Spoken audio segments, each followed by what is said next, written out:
¿Qué pasa cuando un grupo de hombres se suelta en la naturaleza sin supervisión y con una simple instrucción? Mata todo lo que se mueva. Tiger Force es la respuesta. Un grupo de élite de reconocimiento de la guerra de Vietnam, cuyos crímenes de guerra fueron encubiertos por el gobierno de EEUU durante décadas. En este video examinamos las atrocidades cometidas por los hombres de Tiger Force mientras descendían a la barbarie en la selva de Vietnam y cómo el gobierno de EEUU intentó ocultarlo al mundo. Tiger Force era una unidad de patrulla de largo alcance del primer batallón, 327A Infantería, 101A División Aerotransportada. Fue formada en noviembre de 1965 por el mayor David Hagworth. Para citar a nuestro guerrillero, él lo expresó más claramente a otro. «Quiero 40 tipos sueltos», dijo Hagworth, hombres que pudieran usar su propio juicio, habilidad y determinación para llevar a cabo una guerra sin restricciones en las áreas más difíciles de Vietnam. Normalmente, la unidad constaba de unos 45 hombres en cualquier momento, pero los miembros rotaban cada pocos meses. Por ejemplo, 120 hombres sirvieron en Tiger Force entre julio y diciembre de 1967. Generalmente, Tiger Force era desplegada en un área operativa y se le daba prácticamente libertad total para alcanzar sus objetivos. El mando militar mantenía una supervisión mínima de sus actividades siempre y cuando acumularan un alto número de bajas. Los altos mandos estaban satisfechos. Muchos soldados aceptaron la libertad y la falta de burocracia que proporcionaba Tiger Force. Pero la ausencia de responsabilidad o supervisión llevó a los hombres de Tiger Force por un camino oscuro. Los eventos que los inmortalizarían en los libros de historia comenzaron a desarrollarse en el verano de 1967, cuando Tiger Force fue enviada al Valle de Song Way. El Valle de Song Way era un punto caliente agrícola que supuestamente era un escondite para el Viet Cong y el ejército norvietnamita. Tiger Force recibió la instrucción de desalojar a los residentes restantes del valle a un campo de refugiados cercano, y luego barrer el área en busca de soldados del BOCE y almacenes de comida. El valle fue declarado una zona de libre fuego. «¿Dispara primero?», pregunta después. Las bajas civiles aún eran inaceptables en teoría, pero hacer cumplir esa condición era otro asunto. El oficial al mando del despliegue en Song Way era el teniente James Hawkins. Hawkins era un hombre bombástico y egocéntrico cuya responsabilidad se convertiría en un problema continuo. Sería impráctico repasar cada miembro de Tiger Force aquí. Nombramos algunos a medida que avanzamos, pero dos a tener en cuenta son el especialista Ken Green y el soldado Sam Ibarra. Green e Ibarra eran amigos de la infancia que se alistaron juntos y se ofrecieron como voluntarios para Tiger Force lado a lado. Eran hombres comunes de orígenes comunes, pero su tiempo en Tiger Force los cambiaría irrevocablemente. Poco después de llegar a Song Way, Tiger Force encontró una choza solitaria. Un hombre emergió y disparó a los soldados. Tiger Force respondió el fuego y destrozó tanto al hombre como a su choza. Solo después los soldados inspeccionaron la choza y encontraron a la esposa y al bebé del hombre dentro. Ambos habían sido asesinados en el fuego cruzado. Era un caso clásico de daños colaterales, el tipo de cosa que las unidades estadounidenses en Vietnam habían llegado a aceptar como inevitable. Fue un sombrío presagio de lo que vendría. Tiger Force soportó emboscadas, cables trampa, trampas de bambú, sanguijuelas, serpientes venenosas, desnutrición y falta de sueño mientras avanzaban a través del valle. Esto los dejaba irritables y frustrados. La paranoia de saber que un enemigo podría acechar en cada árbol o cada choza los predisponía a disparar a todo lo que se moviera. Tiger Force se enojó especialmente con los aldeanos que se negaban a abandonar sus hogares o que regresaban en silencio una vez que los estadounidenses se habían ido. No pasó mucho tiempo antes de que comenzara el abuso. Los soldados empezaron a agredir a los aldeanos que no se movían o a robar a los que sí lo hacían. Eventualmente comenzaron a quemar las chozas para asegurarse de que nadie pudiera regresar. El soldado Ibarra disfrutaba de las quemas. El desprecio de Ibarra y Green alcanzó el punto de ebullición durante una limpieza de aldea en la que encontraron a un hombre desarmado, escondido debajo de una mesa. Ibarra y Green lo arrastraron afuera y lo golpearon hasta dejarlo ensangrentado. Dijeron que su bufanda lo marcaba como un soldado del NBA. Eso fue suficiente para Ibarra, quien sacó su cuchillo y le cortó la garganta al hombre. Green y los otros soldados se sorprendieron al principio, pero nadie se quejó ni lo denunció. Quizás fuera el primer asesinato de Ibarra, pero no el último. El alcohol solo empeoró las cosas. Varias semanas después de entrar en el valle, algunos de los tigres, incluido el teniente Hawkins, se emborracharon y salieron de patrulla, donde encontraron a un anciano vietnamita caminando por el camino. Los soldados golpearon al hombre con las culatas de sus rifles, pero esto provocó una discusión entre los soldados sobre el maltrato a los civiles. Hawkins lo resolvió rápidamente cuando sacó su rifle y disparó al indefenso anciano. Los soldados podrían haberlo atribuido a la borrachera, excepto que Hawkins hizo casi lo mismo.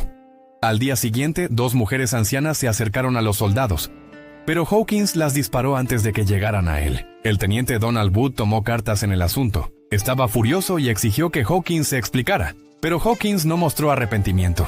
Después de todo, se había declarado la zona de fuego libre. «Cualquier cosa en este valle es nuestra», le dijo Hawkins. «No hay amigos, ¿me oyes? No se supone que nadie viva aquí». Los pretextos para el asesinato solo se volvieron más endebles. Uno de los equipos, el médico Barry Bowman, recordó haber recibido la orden de su sargento de ejecutar a un prisionero. «Vamos, hazlo de una vez», le había dicho el sargento, y no haber disparado a una persona desarmada estaba comenzando a convertirse en una rareza entre los tigres. Bowman se negó, por lo que el sargento sacó su pistola y disparó al hombre él mismo. Otro incidente que quedó grabado en la memoria de muchos soldados fue la ejecución de 2 ancianos ciegos. Los tigres afirmaron que los hombres eran observadores de senderos del Buese, aunque cómo podrían hacer eso sin visión es un misterio. Los 2 hombres estaban siendo conducidos por un niño de 12 años, y un soldado dijo que también los habrían disparado a él, si no hubiera sido por un helicóptero que estaba cerca para atraparlos. Ese mismo día, otro equipo de Tiger Force estaba limpiando una aldea, cuando un viejo monje budista se acercó y los reprendió por cómo golpeaban a los aldeanos y quemaban sus chozas. Los tigres no tenían traductor y detuvieron la condena del hombre con una bala. Le plantaron una granada y lo presentaron como una baja del BS. No pasó mucho tiempo antes de que los tigres empezaran a presumir. Intercambiaban historias alrededor de la fogata sobre cómo mataban al objetivo, rara vez pretendiendo que quienes mataban fueran en realidad enemigos. Por ejemplo, el sargento Robin Barney recibió el apodo de un solo golpe por una apuesta que hizo de que podría derribar a un civil capturado con un solo golpe. Fracasó, pero Barney intentó de nuevo. Solo que esta vez ordenó a un soldado que se pusiera detrás del hombre con una bayoneta en el cuello. No todos cedieron a esta crueldad inhumana. Uno de esos hombres era el sargento Manuel Sánchez. Sánchez capturó a 2 jóvenes prisioneros del VC, pero sabía que no estaba bien ejecutarlos. Sánchez vigiló a los prisioneros toda la noche, temiendo lo que sus compañeros podrían hacerles. Eventualmente, el teniente Hawkins envió a 2 soldados a decirle a Sánchez que trasladara a los prisioneros colina abajo. Sánchez obedeció, pensando que iban a ser extraídos, pero en lugar de eso, los soldados dispararon a los prisioneros. Tan pronto como despejaron el campamento, Sánchez quedó atónito. Uno de ellos se encogió de hombros y le dijo: «Solo estaba siguiendo órdenes». Sánchez podría haber seguido defendiendo la decencia, pero esa noche fue gravemente herido y otro tigre murió en una emboscada. Las voces de la razón estaban desapareciendo rápidamente, y cada tigre muerto era otra fuente de ira y resentimiento para los que quedaban. Al día siguiente, los tigres se acercaron a una aldea. Los campesinos estaban trabajando en los campos de arroz y nunca vieron venir a los soldados. Solo estaban trabajando en el campo, relató un tigre. «Todos lo sabíamos», ordenó Hawkins a sus hombres que tomaran posición y dispararan. Pocos de ellos escaparon. La operación Songwe terminó en agosto de 1967. Al regresar a la base, el teniente Wood informó los crímenes a las autoridades militares, pero se negaron a hacer algo al respecto.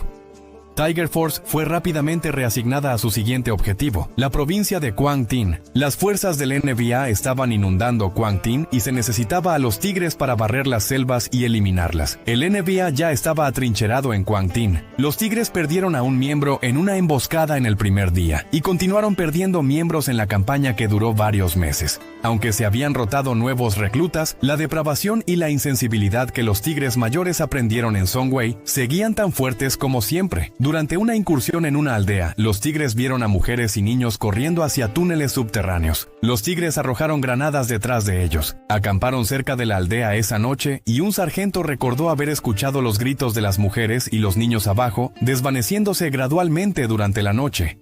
A la mañana siguiente, Los tigres comenzaron a sacar los cuerpos, pero nadie contó cuántos había. No se encontró una sola arma. Una anciana llegó a la aldea para quemar incienso por los muertos, pero los estadounidenses también la dispararon. El médico Barry Bowman recordó el incidente. Se acercó al anciano herido, pero no le ayudó. Un mes antes, Bowman había desobedecido las órdenes de su sargento de ejecutar a un prisionero. Ahora Bowman disparó al hombre herido sin remordimientos. Reflexionó que no se trataba de lo correcto o incorrecto en su mente, ni siquiera de ganar la guerra, solo quería sobrevivir. Si eso significaba matar a cualquiera que pudiera ser una amenaza, así fuera. Muchos de los tigres, especialmente el soldado Ibarra, comenzaron a tomar trofeos. Los collares de orejas humanas eran un favorito particular. Ibarra incluso llevaba una bolsa de vinagre para conservar las orejas y poder reemplazar las que se estaban pudriendo en su collar. Los destellos de cordura entre los tigres se desvanecían rápidamente, pero no se habían extinguido del todo. El sargento Brunner solo había sido transferido a los tigres una semana antes cuando fue enviado a liderar un equipo para investigar una aldea. El sargento William Doyle llevó un segundo equipo al mismo lugar. Mientras ambos equipos inspeccionaban la aldea, Doyle encontró a una familia, un hombre mayor, su esposa, su hermano y 2 niños. A través del intérprete de los tigres, el hombre afirmó que había sido abusado por los VC y quería ofrecer información a cambio de la seguridad de su familia. Doyle estaba impaciente. Quería la información de inmediato. Empezó a golpear al hombre y finalmente lo disparó. Brunner estaba horrorizado. Doyle ordenó a sus hombres que ejecutaran también al hermano del hombre. Pero Brunner levantó su rifle hacia los soldados y prometió dispararles primero. Los tigres ya habían discutido antes, pero nunca se habían apuntado mutuamente. Brunner y Doyle se miraron fijamente, pero eventualmente Doyle cedió.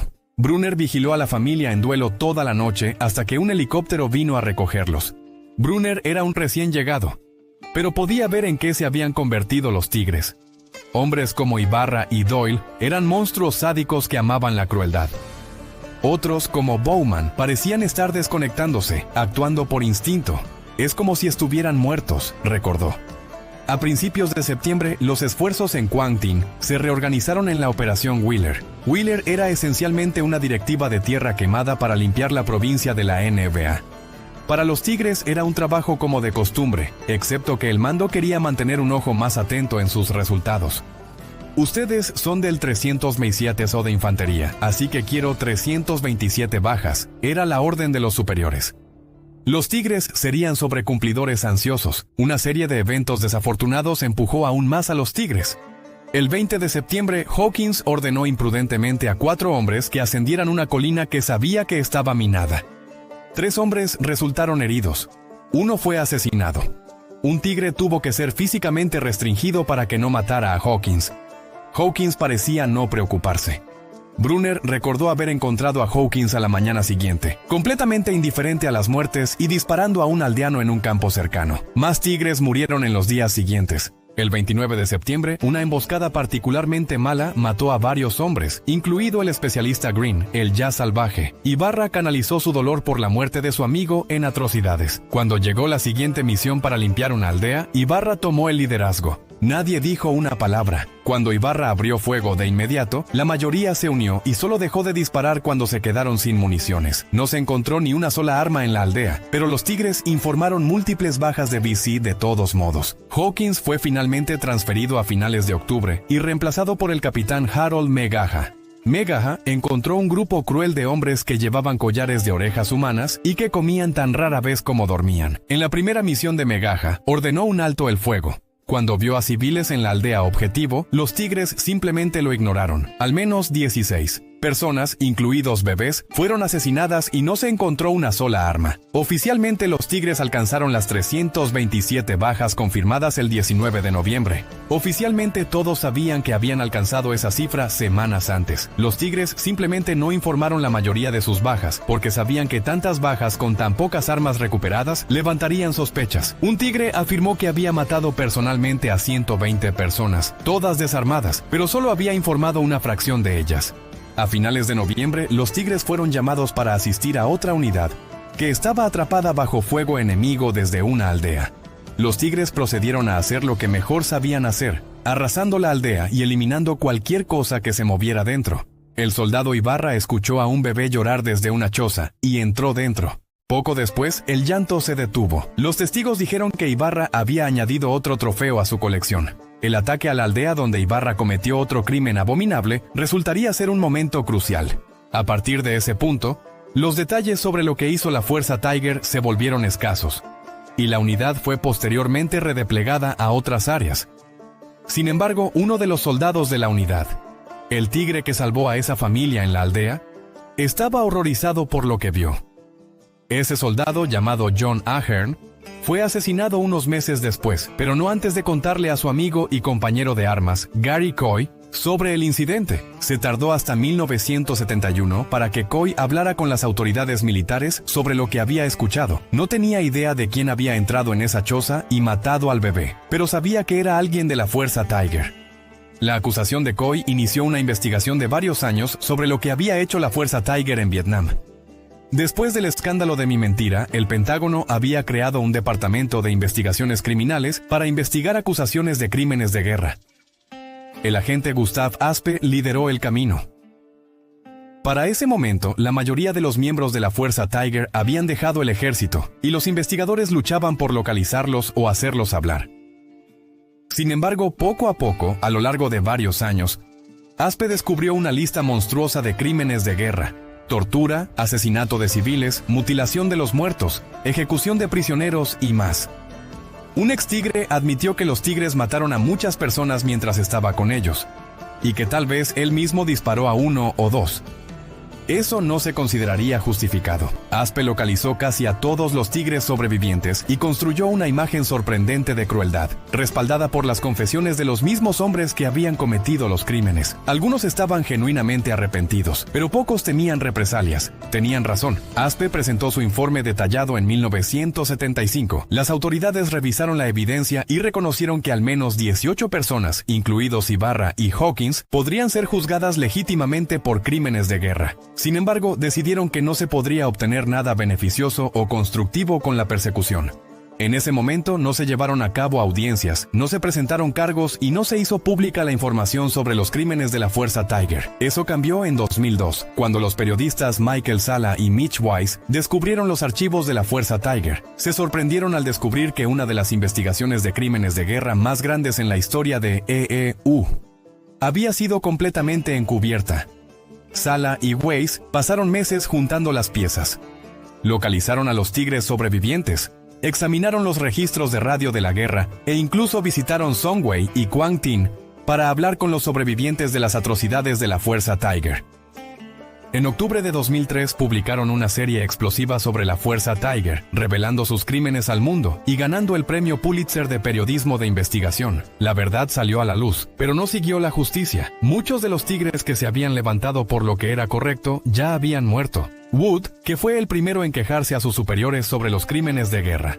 Sánchez, quien intentó y fracasó en proteger a sus prisioneros de sus propios compañeros de equipo, y el sargento Brunner, que levantó su rifle contra un compañero tigre para salvar a una familia de la ejecución, ya estaban muertos. Mientras tanto, Ibarra había muerto en 1982, pero Hawkins y Doyle aún estaban vivos. Aunque avergonzado públicamente, Doyle no ofreció disculpas. Habló libremente con Sala y Weiss durante su investigación.